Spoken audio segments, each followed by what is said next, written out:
Anand Ranganathan, is the worst kept secret of the BBC out? And is that the reason why the BBC has been going, all guns blazing against India? Because Huawei money, as the Spectator has claimed, as Mr. Mahesh Jethmalani has claimed, has found its way into the BBC. And Huawei, apart from being banned both by Australia and the United States, is actually in the middle of a lot of dispute in India and was banned in India as well. In fact, not even allowed to participate in the 5G,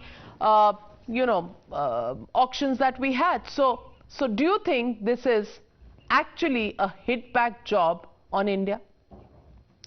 Good evening, Navika. Look, I've said this before. Let me repeat it for the benefit of the viewers who probably did not hear it or want to hear it again.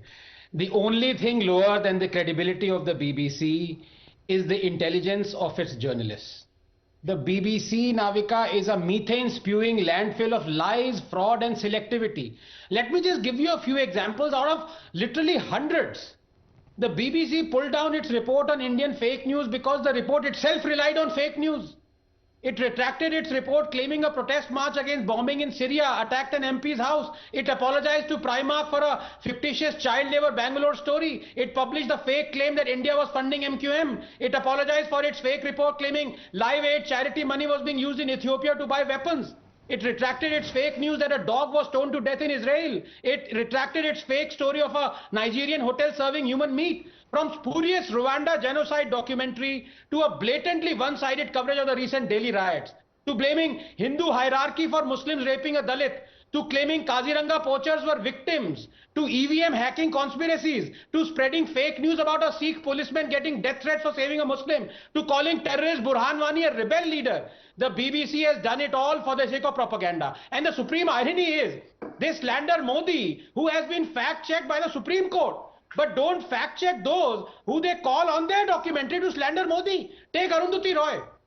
They give her space to rant, but don't reveal her psychopathic claim that a riot victim Kausar Banu's womb was ripped open and her fetus brandished at a sword point by Modi's Hindutva Brigade was authoritatively debunked by none other than the Chief Information Commissioner of India, who went to the trouble of not only locating the family but also the doctor. Now finally, Navika, let me come to the other issue of China and Huawei. Yes, it is totally hypocritical of the BBC to claiming to stand up for human rights when they are accepting Chinese money, albeit through ads. But when I hear BJP and government leaders saying BBC should be banned in India because it is accepting money from quote an enemy state, I want to ask, why is it that the India-China trade has been the highest ever this year despite Galwan? It has crossed $100 billion for 2 years running, and this year it is $135 billion. Worse, our exports to China have declined by 38% compared to last year, but Chinese imports have risen. Our deficit is now a staggering $101 billion. So we want to ban BBC for accepting Chinese money, even as we are drowning in it. Just because the BBC is hypocritical doesn't give you the right to be hypocritical and silly as well.